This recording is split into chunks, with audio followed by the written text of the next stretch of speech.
ঢাকার ১৩টি আসনের জন্য মনোনয়নপত্র জমা দেওয়া হচ্ছে এই ঢাকা বিভাগীয় কমিশনার কার্যালয়ে। আমি এইখান থেকে সর্বশেষ যেই তথ্যটি আমরা পেয়েছি, যেহেতু বিকেল ৫টার সময়ে এই মনোনয়নপত্র জমা দেওয়ার সময় শেষ হয়েছে এবং এই শেষ হওয়ার পর থেকে মূলত এখানে এই প্রার্থীর মনোনয়নপত্র জমা নেওয়ার জন্য কাউকে ঢুকতে দেওয়া হয়নি। তবে যারা ৫টার মধ্যে এই অফিসের ভিতরে ছিলেন তাদের মনোনয়নপত্র জমা নেওয়া হচ্ছে। এখন পর্যন্ত আমরা একটু আগেও অফিসের ভিতরে ঢুকেছি।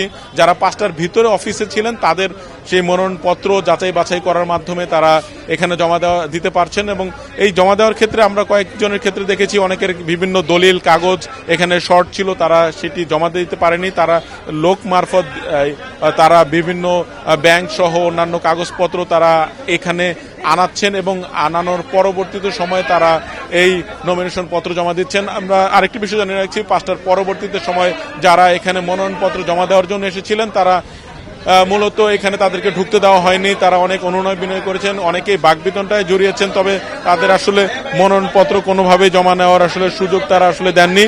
একটি বিষয় জানিয়ে রাখছি, গতকাল পর্যন্ত এই কার্যালয় সহ এই আশেপাশের যতগুলো সহকারী রিটার্নিং অফিসারের কার্যালয় ছিল, এইসব কার্যালয় থেকে মূলত ২৫০টি মনোনয়নপত্র উত্তোলন করেছেন এমপি প্রার্থীরা। কেউ কেউ একাধিক আসন থেকেও মনোনয়ন তুলেছিলেন।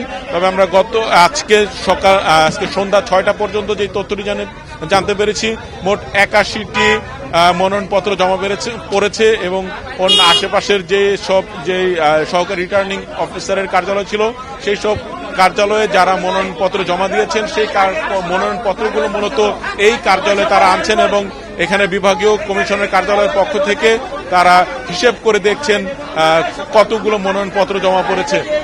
একটা বিষয় জানিয়ে রাখছি, যেহেতু এখন পর্যন্ত মনোনয়নপত্রের যেই হিসেবটা তারা আসলে করতে পারেননি, তাই এই হিসেব শেষে মূলত তারা সম্ভবত ৮টা সাড়ে ৮টার দিকে সব হিসেব করে তারা এই কার্যালয়ের পক্ষ থেকে জানানো হবে ঢাকার ১৩টি আসন থেকে মনোনয়নপত্র জমা পড়েছে।